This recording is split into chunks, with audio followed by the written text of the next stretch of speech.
नमस्कार दोस्तों, स्वागत है आपका ओनली सिविल सेवा में। डेट है आज की 6 सितंबर 2020। चलिए स्टार्ट करते हैं prelim mark booster news discussion Hindi में। देख लेते हैं आज का हमारा पहला आर्टिकल क्या है। आज का हमारा पहला आर्टिकल काजीरंगा नेशनल पार्क के बारे में है। कंटेस्ट की बात की जाए तो कंटेस्ट सिंपल है। देखिए, असम सरकार ने भी काजीरंगा नेशनल पार्क जो है इसमें कुछ क्षेत्र को बढ़ा दिया। कितना क्षेत्र बढ़ाया? 3053 हेक्टेयर का क्षेत्र इसमें जोड़ दिया गया है। और अब इसका विस्तार कहाँ से कहाँ तक हो गया? अब इसका विस्तार कार्बी आंगलोंग यानी मिकिर पहाड़ियों से लेकर नामेरी नेशनल पार्क तक हो गया है। अगर बात की जाए काजीरंगा नेशनल पार्क की, तो ये एशियाई एक सींग वाले गैंडों का घर है और इसमें दुनिया के 2/3 एक सींग वाले गैंडे पाए जाते हैं। अगर बात की जाए एक सींग वाले गैंडे की, तो आप यहाँ पर इसकी तस्वीर देख सकते हैं। और ये जो है इसका IUCN स्टेटस जो है वो क्या है? वनरेबल है। इसमें कब से है? ये अप्रैल 2020 से। इससे पहले ये इंडेंजर्ड कैटेगरी में आते थे, यानी संकटग्रस्त कैटेगरी में आते थे। आगे दोस्तों हम लोग बात कर लेते हैं राष्ट्रीय वन्य जीव बोर्ड के बारे में, यानी national board for wild life के बारे में।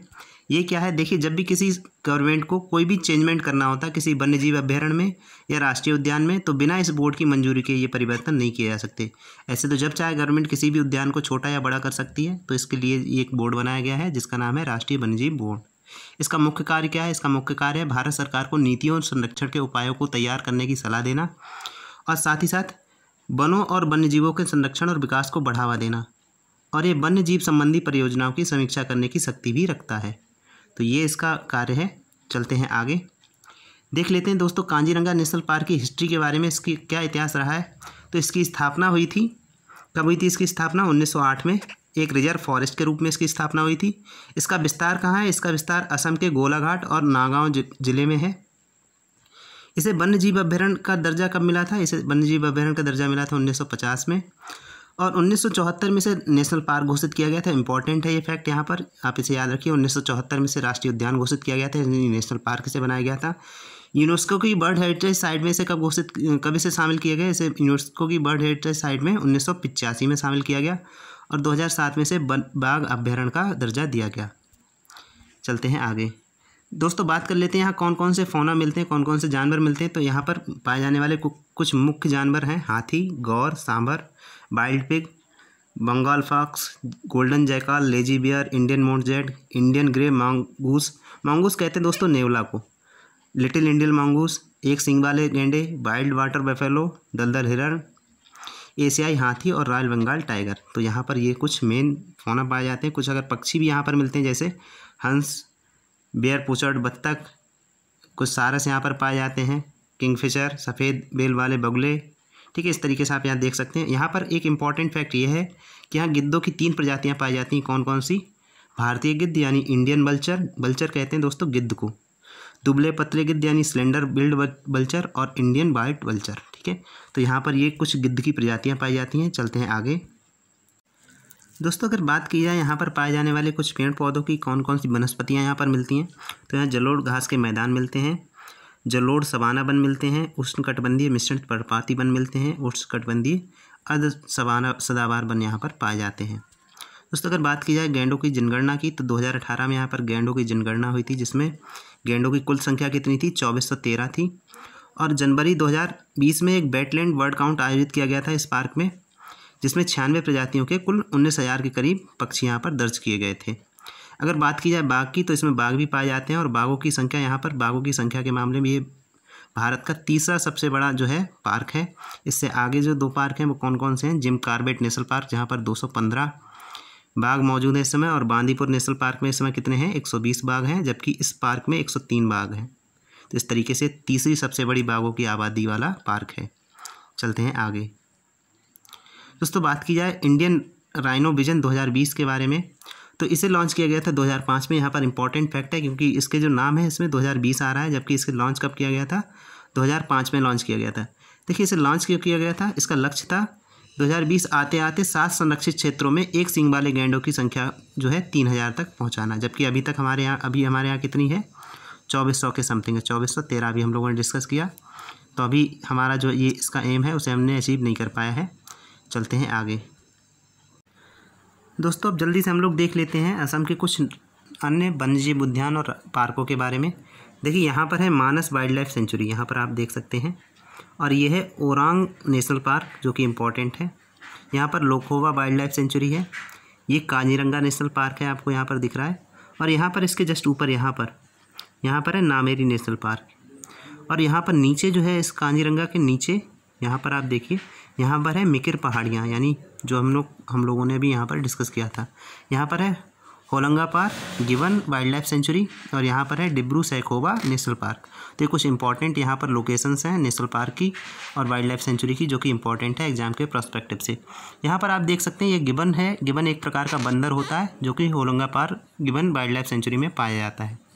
चलते हैं आगे दोस्तों। हमारा नेक्स्ट इंपॉर्टेंट आर्टिकल प्रश्नकाल के बारे में है। कंटेस्ट की बात की जाए तो कंटेस्ट क्या, देखिए 14 सितंबर से मानसून सत्र शुरू हो रहा है। सरकार ने पहले ही घोषणा कर दी कि कोविड-19 के कारण इस सत्र में कोई भी प्रश्नकाल नहीं होगा, कोई भी शून्यकाल नहीं होगा और निजी सदस्य के कोई भी विधेयक पेश नहीं किए जाएंगे। बात कर लेते हैं यहाँ पर प्रश्नकाल की। तो संसदीय बैठक का पहला घंटा प्रश्नकाल के रूप में यहाँ पर जो है जाना जाता है। 2014 में राज्यसभा में जो है सुबह का 11 बजे से लेकर 12 बजे का समय जो है कर दिया गया है प्रश्नकाल का। पहले ये पहला घंटा होता था। इस दौरान क्या होता है, संसद के जो सदस्य होते हैं वो मंत्रियों से सवाल पूछते हैं। निजी सदस्यों द्वारा भी सवाल पूछे जा सकते हैं। निजी सदस्य को भी हम लोग आगे जानेंगे निजी सदस्य क्या होते हैं। बात की जाए दोस्तों यहाँ पर किस तरीके के प्रश्न पूछे जा सकते हैं, तो यहाँ पर प्रश्न 3 तरीके के पूछे जा सकते हैं: तारांकित प्रश्न, अतारांकित प्रश्न और लघु सूचना प्रश्न। देख लेते हैं इनके बारे में। जो तारांकित प्रश्न होते हैं इनका मौखिक उत्तर चाहिए होता है जो भी पूछता है, और इसके बाद कोई भी पूरक प्रश्न नहीं पूछा जा सकता। आपको उत्तर मिल गया तो आपको सेटिस्फाई होना होगा, आप दूसरा कोई क्वेश्चन नहीं पूछ सकते। अतारांकित प्रश्न जो होते हैं इनके लिए लिखित उत्तर की आवश्यकता होती है, इनके लिए लिखित उत्तर दिया जाता है। इसके बाद भी कोई भी पूरक प्रश्न नहीं पूछा जा सकता। और भारत सरकार जो है उसने कहा है कि मानसून सत्र के दौरान सभी अतारांकित जो प्रश्नों हैं उनके उत्तर दिए जाएंगे, लेकिन तारांकित प्रश्नों के उत्तर नहीं दिए जाएंगे जो अभी मानसून सत्र शुरू होगा उसमें। लघु सूचना प्रश्न तीसरा प्रकार होता है दोस्तों। इसमें क्या होता है, 10 दिन पहले एक नोटिस दिया जाता है कोई भी प्रश्न पूछने से पहले, और इसका जो उत्तर होता है वो भी मौखिक रूप से दिया जाता है। इसमें पर्याप्त टाइम मिल जाता है मंत्रियों को उत्तर बनाने के लिए। चलते हैं आगे दोस्तों। बात करें प्रश्नकाल का आयोजन, तो इसका प्रश्नकाल का आयोजन जो होता है सभी संसदीय सत्र के सभी दिनों में होता है, यानी संसदीय सत्र अगर चल रहा है तो सभी दिनों में होगा। केवल 2 कंडीशंस ऐसी होती हैं जब प्रश्नकाल का आयोजन नहीं किया जाता। पहली कंडीशन क्या है, जब राष्ट्रपति दोनों सदनों को संयुक्त बैठक को संबोधित कर रहे हों। दूसरा क्या होता है, जब वित्त मंत्री बजट को पेश करते हैं, यानी बजट पेश जिस दिन होता है उस दिन भी कोई भी प्रश्नकाल नहीं होता है। तो ये इंपॉर्टेंट है, इसके बारे में आप याद रखिए। यूपीएससी या पीएससी जो भी है आपका बोर्ड वो पूछ सकता है इस बारे में, ये यहाँ पर इंपॉर्टेंट फैक्ट है दोस्तों। यहाँ पर एक नोट दिया गया है, क्या है, 1962 में, 1975, 1976, 1991 और 2004 और 2009 में जो था प्रश्नकाल को हटा दिया गया था, यानी इस समय प्रश्नकाल आयोजित नहीं किया गया था दोस्तों। नेक्स्ट हम लोग बात कर लेते हैं शून्यकाल की। शून्यकाल क्या होता है, प्रश्नकाल के तुरंत बाद का जो समय होता है उसे शून्यकाल कहा जाता है। ये 1 घंटे का होता है और संसद के सदस्य जो होते हैं वो बिना किसी पूर्व सूचना के यहाँ पर मामले उठा सकते हैं। इस बार जो शून्यकाल का आयोजन तो होगा, लेकिन ये इस बार का जो मानसून सत्र है उसमें 30 मिनट का केवल जो शून्यकाल है वो होगा। चलते हैं आगे दोस्तों। आगे हम लोग बात कर लेते हैं निजी सदस्य और निजी सदस्य विधेयक के बारे में, यानी प्राइवेट मेंबर बिल के बारे में।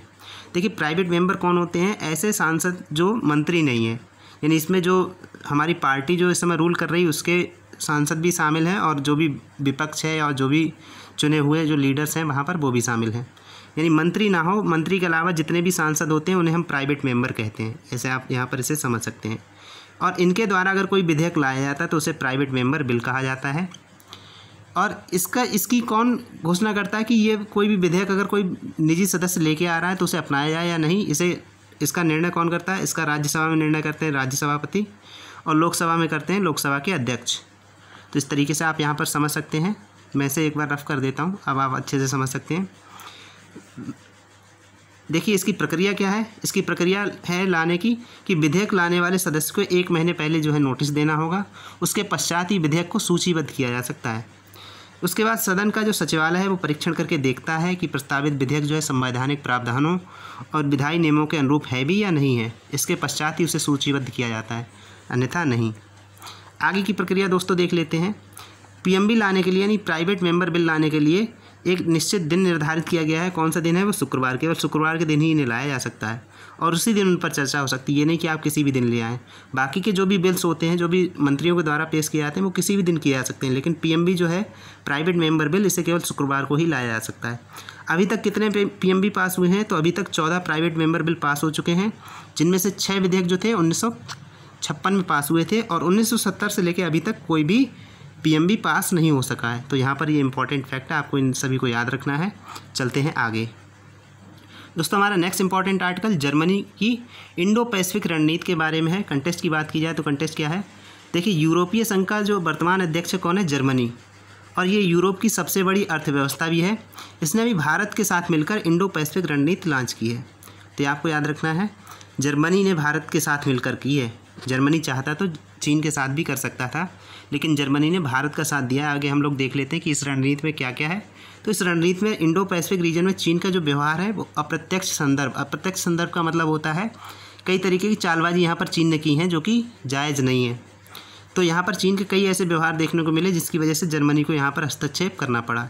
जर्मनी ने क्या अपनी इच्छा जाहिर की? जर्मनी ने बिम्स्टेक और इंडियन ओशन रिम एसोसिएशन में एक महत्वपूर्ण पद निभाने की यहाँ पर पेशकश की है कि जर्मनी जो है वो यहाँ पर एक महत्वपूर्ण पद निभा सकता है अगर उसे जिम्मेदारी दी जाती है। जर्मनी समुद्री सुरक्षा और आपदा जोखिम प्रबंधन पर भी काम करेगा यहाँ पर भारत के साथ मिलकर और यहाँ के जो भी सदस्य देश हैं इनके साथ मिलकर। जर्मनी ने संयुक्त राष्ट्र सुरक्षा सुधारों में भारत और जापान के सहयोग करने की अपनी इच्छा भी प्रकट की है यहाँ पर। तो ये इम्पॉर्टेंट फैक्ट है। चलते हैं आगे, देख लेते हैं दोस्तों इंडो पैसिफिक जो रीजन है उसके बारे में हम लोग थोड़ा देख लेते हैं। देखिए, यहाँ पर आप जो सर्किल बना हुआ ये देख रहे हैं, ये पूरा क्या है? ये इंडो पैसिफिक रीजन कहलाता है। यहाँ से लेके ये देखिए, ये इम्पॉर्टेंट क्यों है? ये इम्पॉर्टेंट इसलिए है क्योंकि दुनिया का लगभग 90% जो व्यापार होता है वो समुद्री रास्तों से होता है और उसमें से भी 25% जो होता है वो यहाँ से होके जाता है, इस टाइप से आके, और ये मलक्का स्टेट से होता हुआ, यहाँ से होता हुआ ये जो है ये यहाँ से निकल जाता है इस तरीके से। तो ये जो है आपका एक मेजर सी रूट है। तो यहाँ से सारा कुछ होता है। यहाँ पर आप देख सकते हैं ये मलक्का स्टेट है। ये अभी हाल ही में हम लोगों ने इसे डिस्कस किया था पिछले 2-1 दिन के लेक्चर में। तो ये मलक्का स्टेट से होता हुआ करीब 25% जो है व्यापार यहाँ से होता है पूरे विश्व का। तो आप सोच के देखिए, 25% व्यापार अगर यहाँ से हो रहा है और 90% सी रूट से व्यापार होता है, तो अगर किसी देश में आपूर्ति नहीं मिलेगी तो उसके ऊपर क्या असर पड़ेगा। तो आगे हम लोग देख लेते हैं जर्मनी ने ये रणनीति क्यों लॉन्च की है। तो जर्मनी ने ये रणनीति लॉन्च करने का जर्मनी का मेन रीज़न यही है। देखिए, विश्व का लगभग 90% व्यापार जो है समुद्र के रास्ते से होता है और एक बड़े हिस्से का संचालन भारत और प्रशांत महासागरों के माध्यम से किया जाता है। 25% वैश्विक समुद्र का जो है समुद्री व्यापार वो कहाँ से होता है? मलक्का स्टेट यानी मलक्का जलरंध्र मध्य से होकर गुजरता है, जो कि अभी हम पीछे देख चुके हैं। और इस क्षेत्र से कौन से क्षेत्र? दक्षिण चीन सागर और हिंद महासागर के बीच से प्रतिदिन करीब कितने जहाज़ गुजरते हैं? 2000 से ज़्यादा जहाज़ यहाँ से गुजरते हैं। तो आप सोच के देखिए कितना इंपॉर्टेंट रीजन है ये। अगर इन समुद्री मार्गों में व्यवधान आ जाए तो आपूर्ति श्रृंखला जो है हमारी सप्लाई चेन वो प्रभावित होगी पूरे विश्व की। तो जर्मनी पर इसका क्या असर होगा? देखिए, जर्मनी में लाखों लोग जो हैं वो इसी सी रूट के ऊपर डिपेंड हैं और उनका व्यापार और जो भी निवेश है वो सब इसी से चलता है। तो इसलिए जर्मनी ने इन समुद्री मार्गों की सुरक्षा पर ध्यान देना महत्वपूर्ण समझा, इसलिए जर्मनी ने इंडो पैसिफिक रणनीति यहाँ पर लॉन्च की है। चलते हैं आगे दोस्तों। हमारा नेक्स्ट इंपॉर्टेंट आर्टिकल ब्रिक्स संस्कृति मंत्रियों की बैठक 2020 से संबंधित है। कंटेस्ट की बात की जाए तो कंटेस्ट ये है कि अभी इस बैठक का 5वां जो एडिशन था उसे आयोजित किया गया वीडियो कॉन्फ्रेंसिंग के माध्यम से।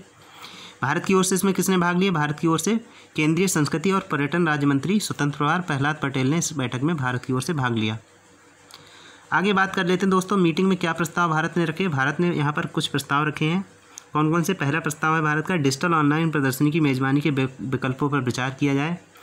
दूसरा प्रस्ताव भारत ने रखा, ब्रिक्स गठबंधन के तहत सामग्री साझा करने वाली वेबसाइटों के महत्वपूर्ण सहयोग का विस्तार किया जाए। तीसरा यहाँ पर रखा कि भारत ने 2021 में अपनी अध्यक्षता के दौरान पुस्तकालयों को खोलने की योजना भी बनाई है। आगे हम लोग दोस्तों देख लेते हैं ब्रिक्स कॉर्नर के बारे में। ब्रिक्स कॉर्नर क्या है? देखिए, ब्रिक्स कॉर्नर जो है जब पुस्तकालय भारत बनाएगा अपनी अध्यक्षता में 2021 में, तो उसमें जो है स्पेशल यहाँ पर दराज खोला जाएगा जिसे क्या कहा जाएगा? ब्रिक्स कॉर्नर कहा जाएगा। और ब्रिक्स कॉर्नर में क्या होगा? ब्रिक्स देशों की इतिहास और संस्कृति के बारे में जानकारी मिलेगी ब्रिक्स कॉर्नर में। यह समय समय पर ब्रिक्स देशों द्वारा भेंट की गई पुस्तकों को भी प्रदर्शित करेगा। कौन? BRICS corner. तो यहाँ पर ये इंपॉर्टेंट है, ये टर्म आपको याद रखनी है, एग्जाम में पूछा जा सकता है इसके बारे में। चलते हैं आगे दोस्तों अब हम देख लेते हैं कि सांस्कृतिक संबंधों में सुधार के लिए क्या कदम उठाए गए हैं ब्रिक्स देशों के द्वारा। तो यहाँ पर ये देख सकते हैं आप, ब्रिक्स देशों ने 2010 में वीज़ा मुक्त कार्यक्रम पेश किया गया था, जिसके जरिए क्या हुआ था, ब्राज़ील से रूस जाने वाले लोगों की संख्या बढ़ गई थी।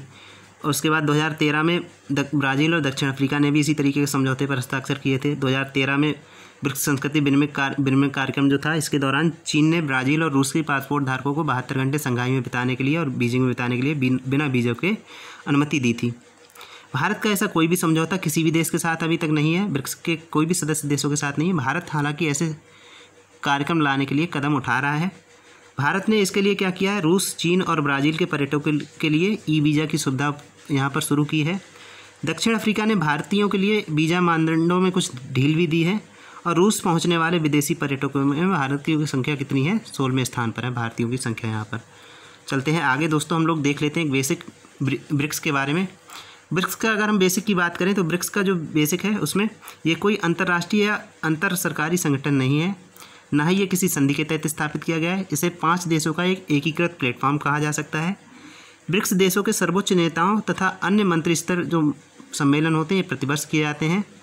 इसकी जो सम्मेलन की अध्यक्षता है वो कैसे की जाती है, वो हर साल BRICS इस फॉर्म में आगे चलती रहती है। इस समय कौन है, इस समय रसिया इसका जो है हेड है। आगे जो है 2021 में कौन होगा, आगे 2021 में अध्यक्षता किसे मिलेगी, भारत को मिलेगी। स्थापना की बात की जाए तो दोस्तों 2006 में जब संयुक्त राष्ट्र महासभा की समाप्ति हुई तो उसके सामान्य बहस के अंत के बाद जो था यहाँ पर विदेश मंत्रियों की बैठक हुई और उसमें जो है एक अनौपचारिक निर्णय लिया गया कि हम लोग एक मंच बनाएंगे BRIC नाम से, 4 देशों ने मिलकर। तो पहला जो ब्रिक्स सम्मेलन था वो कब हुआ, 2009 में हुआ, रूस के एकतेरिनबर्ग में। और इसमें क्या हुआ, इसमें वैश्विक वित्तीय व्यवस्था में सुधार जैसे मुद्दों पर चर्चा की गई। दिसंबर 2010 में यहाँ पर दक्षिण अफ्रीका ब्रिक्स में शामिल हो गया और क्या बन गया, ये ब्रिक्स कहा जाने लगा तब से। मार्च 2011 में दक्षिण अफ्रीका ने पहली बार चीन के सान्या में 3रे ब्रिक्स शिखर सम्मेलन में भाग लिया। आगे दोस्तों हम लोग देख लेते हैं जल्दी से क्विक रिवीजन में हमारा पहला स्टेटमेंट दिया गया है, कांजीरंगा को 1974 में नेशनल पार्क घोषित किया गया था, बिल्कुल सही स्टेटमेंट है। दूसरा है, बाघों की संख्या के मामले में इसका देश में 3रा स्थान है, तो ये पूरा बिल्कुल सही स्टेटमेंट है। दोनों स्टेटमेंट इसमें सही दिए गए हैं। दूसरा स्टेटमेंट यहाँ पर दिया गया है, इंडियन राइनो मिशन 2020 को हाल ही में लॉन्च किया गया है और कांजीरंगा नेशनल पार्क को दुनिया में सर्वाधिक गैंडों, यहाँ पर जो है सर्वाधिक एक सींग वाले गैंडे पाए जाते हैं। तो दूसरा स्टेटमेंट तो इसका बिल्कुल सही है, यहाँ पर 66% जो है लगभग 2/3 गैंडे एक सींग वाले पाए जाते हैं। लेकिन पहला स्टेटमेंट यहाँ पर गलत है। इंडियन राइनो मिशन को लॉन्च किया गया था 2005 में, ना कि 2020 में, तो ये स्टेटमेंट हमारा फॉल्स हो जाता है। थर्ड स्टेटमेंट है दोस्तों हमारा, प्रश्नकाल का आयोजन संसदीय सत्र के सभी दिनों में किया जाता है, बिल्कुल सही है। यहाँ पर बजट वाले दिन इसका आयोजन नहीं किया जाता है, किसका, प्रश्नकाल का। तो यहाँ पर देखिए आप, अगर ये दोनों स्टेटमेंट एक साथ दिए गए होंगे तब तो सही होंगे। अगर एक स्टेटमेंट पहला वाला दिया गया है तो इसमें एक कंडीशन हिडन है, कौन सी, हमें पता है कि बजट वाले दिन इसका आयोजन नहीं किया जाता है। तो अगर ये दोनों स्टेटमेंट एक साथ दिए गए तो ये ट्रू है। अगर इनमें से एक स्टेटमेंट दिया गया होता पहला वाला तो ये फॉल्स हो जाता। चौथा स्टेटमेंट है दोस्तों, मलक्का स्टेट से 25% वैश्विक समुद्री व्यापार होता है, बिल्कुल सही स्टेटमेंट है। दूसरा स्टेटमेंट इसी में दे रहे हैं, ये स्टेट अटलांटिक महासागर को हिंद महासागर से जोड़ती है, ये स्टेटमेंट रॉन्ग है। ये किसे जोड़ती है, पैसिफिक ओशियन को जोड़ती है इंडियन ओशन से, यानी प्रशांत महासागर को हिंद महासागर से जोड़ती है। तो ये इसका सेकंड स्टेटमेंट फॉल्स है, ये हमारा ये पूरा स्टेटमेंट फॉल्स हो जाता है। पांचवा स्टेटमेंट है दोस्तों हमारा, ब्रिक्स कॉर्नर भारत द्वारा प्रस्तावित पुस्तकालयों के भाग हैं, बिल्कुल सही स्टेटमेंट है। इनसे ब्रिक्स देशों के इतिहास और संस्कृति की जानकारी प्राप्त होगी, ये भी सही स्टेटमेंट है। इस तरीके से हमारा ट्रू हो जाता है। तो दोस्तों ये थी हमारी आज की डिस्कशन। अगर आपको ये डिस्कशन अच्छी लगी तो आप इसे लाइक कीजिए और हमारे चैनल को सब्सक्राइब कीजिए। साथ ही साथ अगर आप इस वीडियो की PDF फाइल डाउनलोड करना चाहते हैं तो आप हमारे टेलीग्राम चैनल को ज्वाइन कर सकते हैं, जिसकी लिंक आपको डिस्क्रिप्शन में मिल जाएगी। और अगर आप इस वीडियो से प्रभावित हैं तो आप इसे ज़रूर से ज़रूर लाइक कीजिए और अपने दोस्तों में शेयर कीजिए। Thank you very much for watching.